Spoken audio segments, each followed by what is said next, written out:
संकल्प के साथ हम अपने बेड पर पहुंचेंगे। दृढ़ संकल्प होगा और इस प्रक्रिया को पूरे मन से, पूरे उत्साह से, पूरे आत्मविश्वास से करने की तैयारी हो।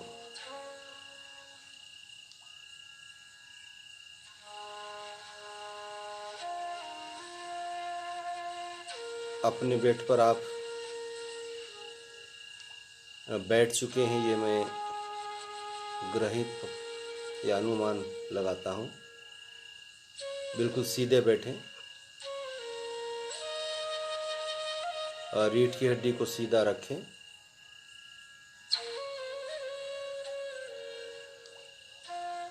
बिल्कुल सीधा बैठें। बहुत ज़्यादा पीठ में, कमर में दर्द है, बैक का प्रॉब्लम्स है, फिर टेका लगा कर बैठें या फिर आराम कुर्सी पर।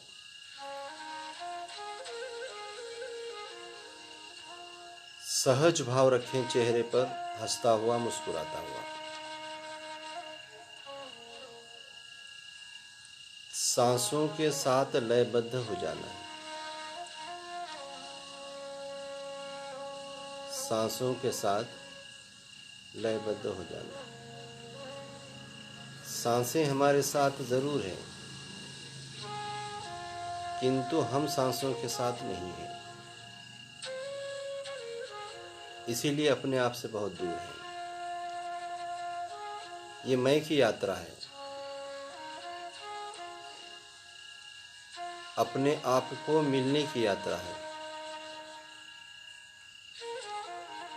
मैं कहीं तो भी खो गया, मैं कहीं तो भी रह गया। मैं से मैं को मिलने की यात्रा तो थोड़ा तपना भी पड़ेगा, थोड़ा त्यागना पड़ेगा। सांसों के साथ लयबद्ध हो जाओ। श्वास और प्रश्वास, श्वास और प्रश्वास सहज जारी, धीमी धीमी किंतु लंबी हो, दीर्घ हो। सांसों के साथ अंदर चले जाओ, सांसों के साथ बाहर आ जाओ। सांसों के साथ अंदर चले जाओ,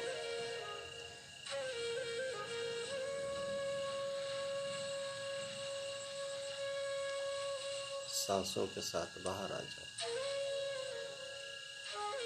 श्वास और प्रश्वास,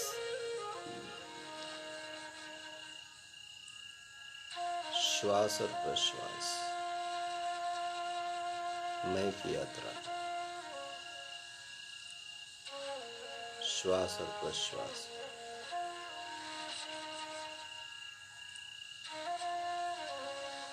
चेहरे पे सहज और मुस्कुराता हुआ भाव और सांसों का आवागमन। श्वास और प्रश्वास, श्वास और प्रश्वास।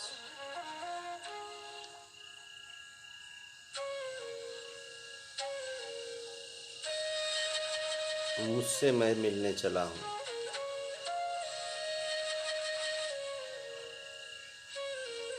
अंतर की यात्रा।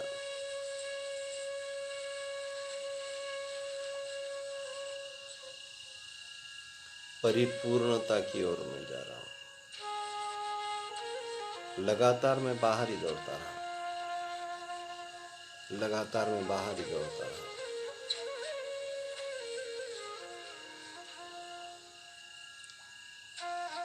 किंतु अब उसके विपरीत मैं अपने अंदर की ओर दौड़ रहा हूं।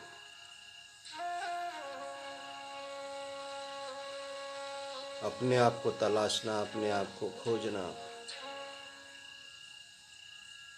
और अपने आप में ही डूब जाना।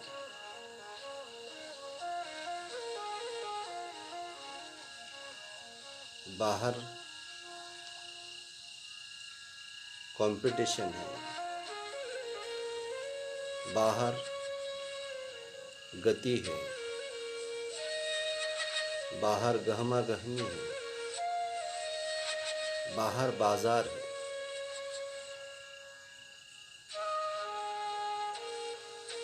किंतु अंतर की यात्रा, मैं की यात्रा सुकून है, शांति है, मैंपन है, अपनापन है। और ये मैंपन, ये अपनापन कभी मुझको छोड़कर नहीं जाएगा। वक्त के साथ कई चीज़ें छूट जाती हैं। बाहर बने रहोगे, बाजार में बने रहोगे, ऊपरी स्तर पर रहोगे, कई साथी छोड़कर जाएंगे, कई लोग छोड़ के जाएंगे हमको। बहुत से लोग पहचान ही नहीं पाएंगे हमको। जो कुछ थोड़े पहचान पाएंगे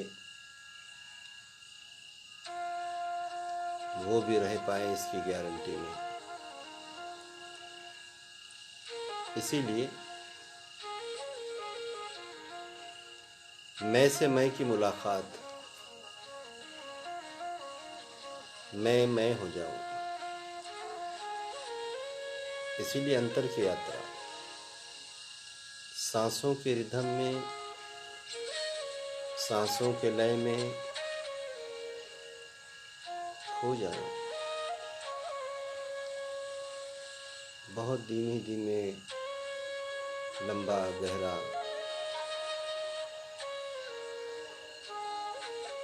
सांसों का प्रवास।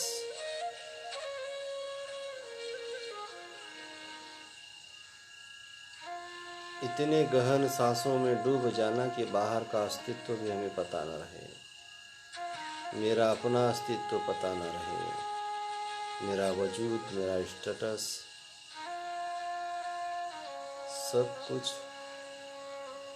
विलीन हो जाए।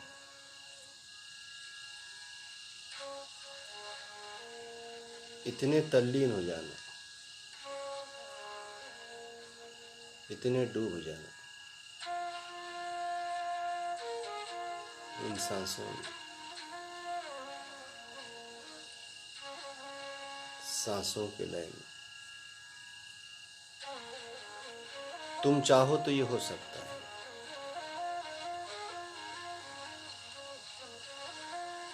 आंतरिक मन में जो इच्छाएं उठती है वो पूरी होती है।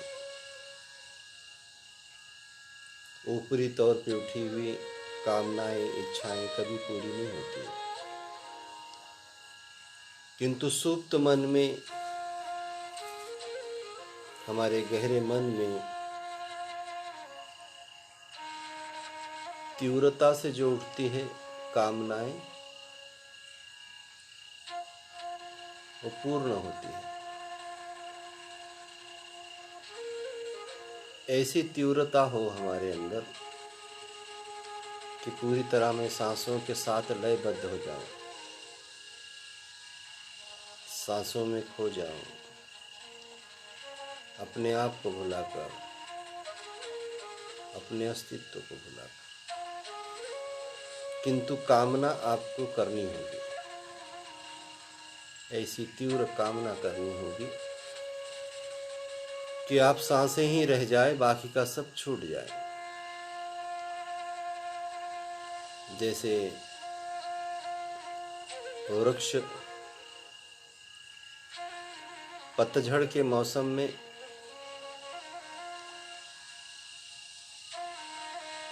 सभी पत्तों को छोड़ देता है,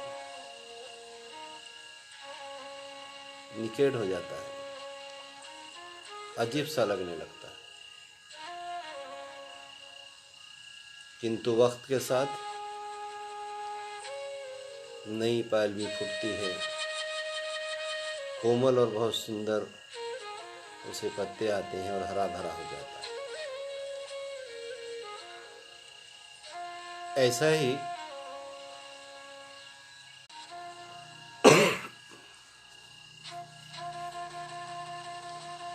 वक्त के साथ ये करते करते आप हरे भरे हो जाओगे, आप खुशियों से भर जाओगे। किंतु ये ध्यान में रहे, आंतरिक इच्छा हो कि मैं से मैं को मिलने चला हूं, मैं बाहर की दुनिया से मुझे कोई लेना देना नहीं, बाहर के वातावरण से मुझे कोई लेना देना नहीं। मैं तो मैं की यात्रा पे चला हूं, मैं से मैं मिलने चला हूं। इस भाव के साथ सांसों के साथ लयबद्ध हो जाओ, सांसों के साथ एकरूप हो जाओ और आपकी आंतरिक इच्छाएं ऐसी तीव्रता से उठें कि आप सिर्फ सांसें ही बचें, बाकी का अस्तित्व आपका विलीन हो जाए। ऐसा अस्तित्व आपको बनाना है। एक छोटी सी कहानी कि आंतरिक इच्छा सांसों के साथ लयबद्ध रही और इस कहानी को भी सुनिए।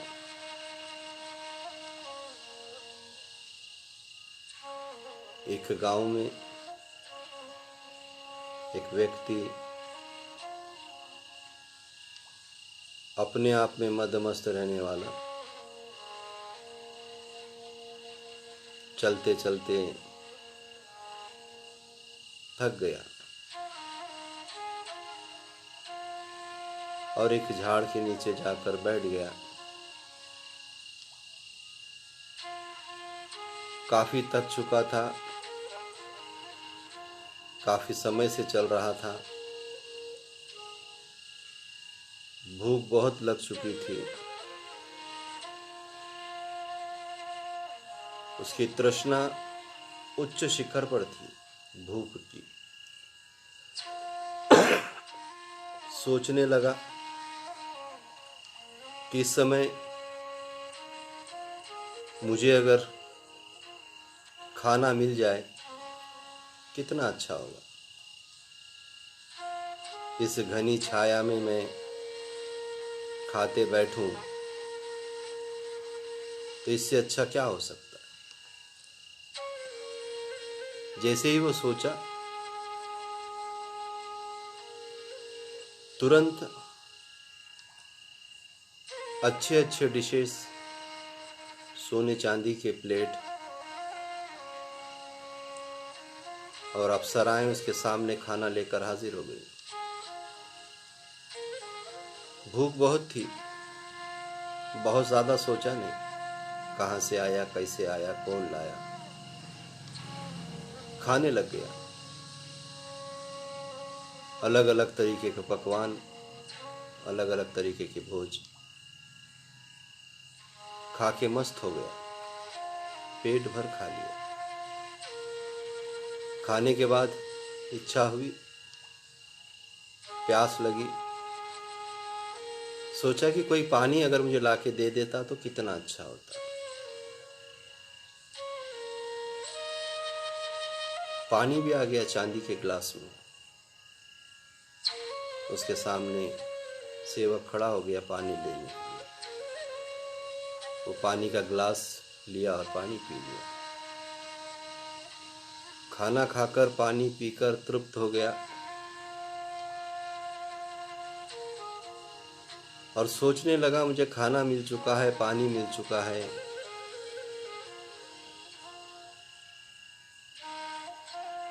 अगर मुझे यहाँ पर बिछाना मिल जाता कितना अच्छा होता। तुरंत बेड आ गया, मखमली बिस्तर आ गया, तकिया आ गए खुशनुमा, और उस पर वो लेट गया।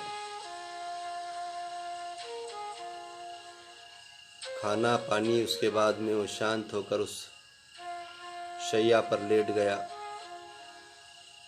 गहरी नींद सो गया। सोने के बाद जब जागा, तृप्त था, सोचने लगा ये सब अपने आप मिलने लगा। मैं जैसे सोच रहा हूं कि खाना मिल गया, पानी मिल गया, बिछाना मिल गया, ये कौन ला रहा? कहीं शैतान तो बैठे नहीं? अगर शैतान होंगे तो ये तो मुझे मार डालेंगे। तुरंत सामने प्रकट हो गए कई प्रकार के अतृप्त आत्माएं, शैतान, और उसके ऊपर बैठकर उसे गला दबाकर मार डाल दिए। वो जिस झाड़ के नीचे बैठा था वो कल्प वृक्ष था। उस झाड़ के नीचे वो जो सोचा वो सब उसको मिलता गया।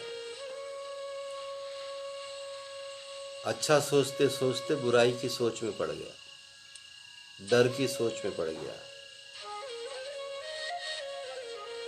क्यों तो उसकी भूख मिट चुकी थी, तृष्णा कम हो चुकी थी, खाना मिल गया, पानी मिल गया, नींद मिल गई, वो तृप्त हो चुका था। तृप्त होने के बाद फिर उसकी तृष्णाएं कम हो चुकी थी और नकारात्मकता की ओर बढ़ गया था। ऐसा ही है हमारा कि हमारी तृष्णा, हमारी प्यास इतनी ऊंची हो, इतनी बड़ी हो, इतनी गहरी हो कि बाकी का सोचने का मौका भी ना मिले। तृष्णा का एक उदाहरण बहुत सुंदर है कि बहुत प्यासी हिरनी, बहुत प्यासी है, समर का सीजन है, धूपकाला है, मई का महीना है, और ऊपर से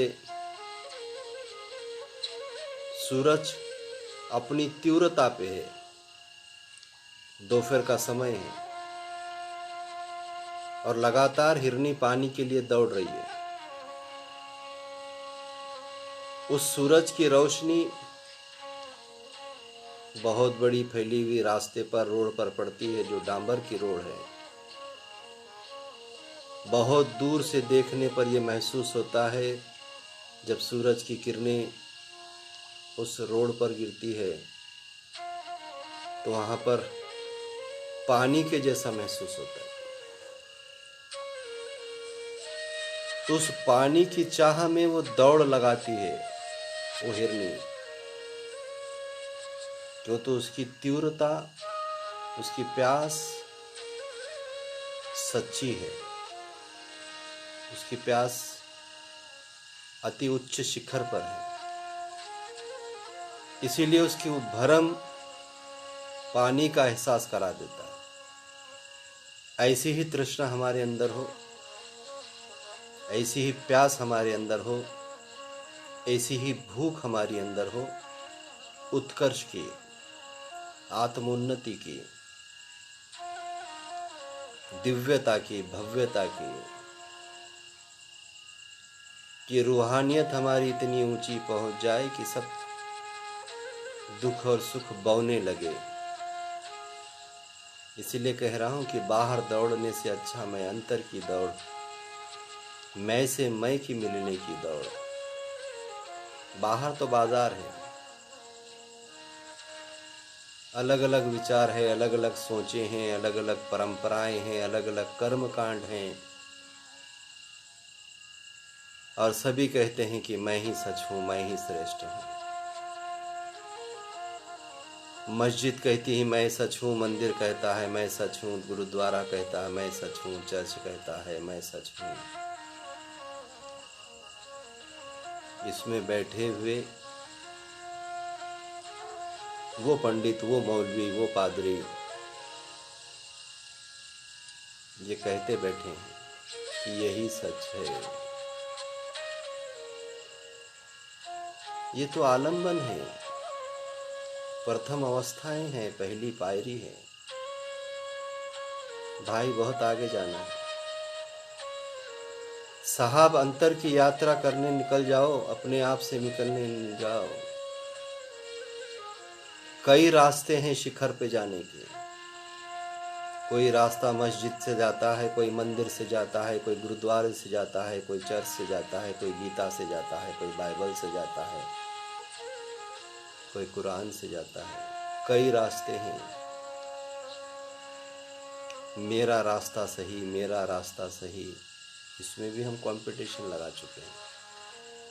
इसीलिए बाहर की दौड़ छोड़ो, बाहर का कंपटीशन छोड़ो, अंतर की यात्रा की ओर चलो, मैं की यात्रा की ओर चलो। सब कुछ मिल जाएगा। यहाँ धोखा नहीं मिलेगा, यहाँ फरेब नहीं मिलेगा। अपने आप को जानो, अपने आप को पहचानो और अपनी आत्म उन्नति कर लेना। यही है जीवन की सार्थकता,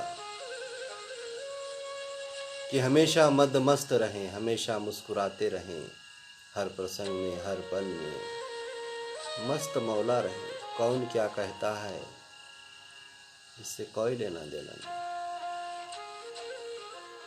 मेरी अंतर आत्मा क्या कहती है, मेरी अंतर की आवाज़ क्या कहती है, इसको महत्व दो। यही तुम्हारी वो गुरु है, यही तुम्हारी वो उस्ताद है, यही वो तुम्हारा आदर्श। इसीलिए मैं की आवाज़ को सुनना और वैसा ही जीवन व्यतीत करना। बहुत सुंदर आपने 20 मिनटों का पूरी एकाग्रता पूर्वक स्थिर होकर आत्मसात किया। आंखें बंद रखें, शरीर को कम से कम हिलाएं। ध्यानात्मक अवस्था कायम रखने के लिए कम से कम हिलना होता है, कम से कम बोलना होता है, कम से कम देखना होता है, कम से कम सुनना होता है। तो इस समय हम सिर्फ सुनने की प्रक्रिया करें, बाकी के सब द्वार बंद कर लें। बोलने का द्वार बंद हो, आंखों का द्वार बंद हो, हिलने का द्वार बंद हो और हम रिलैक्सेशन की ओर जा रहे हैं। पूरी तरह रिलैक्स होने जा रहे हैं, पीठ के बल आना और अपने शरीर को ढीला छोड़ देना। कुछ समय से बैठे हो, इसलिए हो सकता है पाँव में बधिरता आई होगी, मुंगियां चल रही होगी, पीठ कमर दुख रही होगी। ये सब गौण है, ध्यान मत देना उधर। अपने आप पैर अच्छे हो जाएंगे, अपने आप कमर अच्छी हो जाएगी, अपने आप सब दर्द अच्छे हो जाएंगे। मैं तो बहुत ऊंची उड़ान की ओर निकला हूँ, ये मेरे लिए गौण है। बड़े से बड़े दर्द को मैं सह सकता हूँ, ये मेरे अंदर क्षमता है। हर व्यक्ति के अंदर क्षमता है। मैं साधारण व्यक्ति से महात्मा और औलिया बन सकता हूँ, ये मेरे अंदर क्षमता है। औरों के पैर धरते क्यों फिरते हो? अपने आप को धर लो, अपने आप को पालो, सब कुछ मिल जाएगा। बाहर धोखा हो सकता है, फरेब हो सकता है, ठगे जा सकते हो। अंतर की यात्रा महत्व की है। शरीर को रिलैक्स करना, हर पार्ट को रिलैक्स करने के लिए पैरों के तलवों से शुरुआत करो, जिसे पाताल कहते हैं, बेस कहते हैं, फाउंडेशन कहते हैं। जो झाड़ होता है उस पर जो फूल और फल खिलते हैं, उन फूलों पे, उन फलों पे आप जितना भी पानी डालो, जितना भी पोछा लगा लो, वो फल और फूल तभी खिलेंगे जब अब जड़ों में पानी देंगे। जड़ों में पानी देना बंद कर दो, ये फूल भी सूख जाएंगे, ये फल भी मुरझा जाएंगे। जो बेस है, जो फाउंडेशन है, वो दिखता नहीं, और जो दिखता है वो होता नहीं। जीवन का प्रवाह, जीवन की धारा फूल और फल नहीं है, ये तो परिणाम है। उसका बेस, उसके मूल जमीन में है, जो दिखते नहीं। उनको सींचने की जरूरत होती है। फल के हम चक्कर में हैं, फूल के हम चक्कर में हैं, जड़ों को कभी देखा नहीं, कभी सींचा नहीं। फिर कहाँ से फल मिलेंगे, कहाँ से फूल मिलेंगे? जो दिखता नहीं वो होता है। तो पैरों के तलवों से शरीर के हर पार्ट को आपको रिलैक्स करना है। पैरों के तलवों में की चेतना को निकाल डालना, निर्जीव निश्चल बेजान मूर्त स्वरूप करना। पैरों के दोनों पंजों में की चेतना को निकाल डालो, निर्जीव निश्चल बेजान मूर्त स्वरूप कर डालो। Relax relax relax. दोनों पिंडलियों में की चेतना को निकाल डालो, रिलैक्स कर डालो। दोनों घुटनों में की चेतना को निकाल डालो, निश्चल बेजान मूर्त स्वरूप करते हुए दोनों मांडियां, दोनों जंघाएं, कमर का पूरा हिस्सा, पीठ का पूरा हिस्सा, इन सब में की चेतना निकाल डालो। पेट का पूरा हिस्सा, पीठ का पूरा हिस्सा, दोनों हाथों के 10 उंगलियां, दोनों कोहनियां, दोनों दंड, दोनों कंधे, इनमें की भी चेतना को निकाल डालो। निर्जीव निश्चल बेजान मूर्त स्वरूप कर देना। गले का स्थान, गर्दन का स्थान, इसमें की भी सेंसेशंस को निकाल डालो। निर्जीव निश्चल बेजान मूर्त स्वरूप कर डालो। चेहरे के सभी अवयव, ठोडी, होंठ, दांत, जबान, दोनों गाल, नासिका, दोनों कान, दोनों आंखें, इन सब में की चेतना को निकाल डालो। निर्जीव निश्चल बेजान मूर्त स्वरूप। भुरकु भुरकुटी का मध्य चक्र, इसमें की भी चेतना को निकाल डालो। निर्जीव निश्चल बेजान मूर्त स्वरूप विदेही हो जाना, देह से परे। चेतना का रूप, आत्मा का रूप, रूह का रूप, जो सड़ता नहीं, जो गलता नहीं, जो मरता नहीं, ऐसा रूप, ऐसा स्वरूप विदेही। देह के साथ सारे रिश्ते नाते, अपने पराए, प्रिय अप्रिय, दोस्त दुश्मन, सब जुड़े थे। देह को ही त्याग दिया मैं। न वेदनाएं हैं, न संवेदनाएं हैं, न अपने हैं, न पराए हैं, न प्रिय है, न अप्रिय है।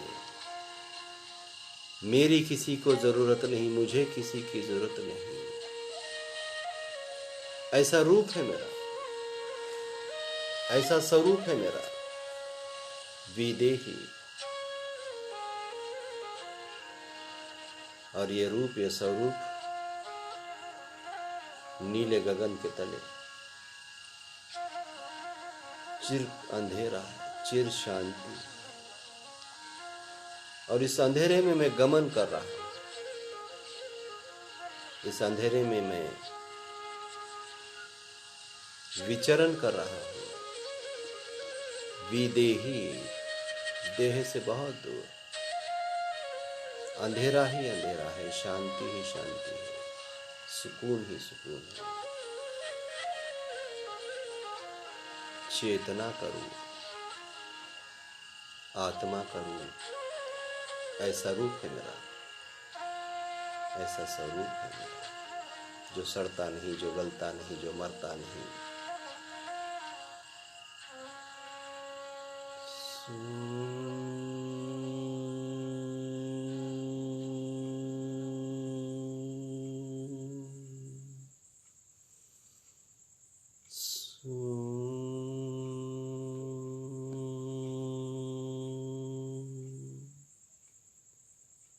पूरे मौन में चल जाना, पूरी तरह शांत हो जाना, एकदम से मौन, एकदम से मौन,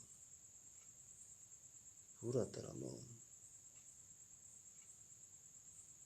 विदेही, देह से परे, विदेही,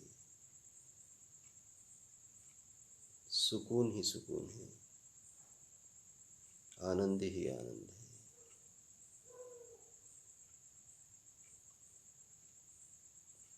चेतना का रूप, आत्मा का रूप, विदेही।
जो नींद के आगोश में पहुंच गए वो अपने लक्ष्य को प्राप्त कर लिया, और जो नहीं पहुंच पाए इसी क्लिप को रिपीट कर लें और इसे ही सुनते सुनते नींद के आगोश में चले जाएं। जब सुबह उठोगे ऊर्जा से, शक्ति से, ताकत से, पावर से, आत्मविश्वास के साथ उठोगे। वापस कल मिलते हैं 10 बजे। जय हिंद, जय भारत।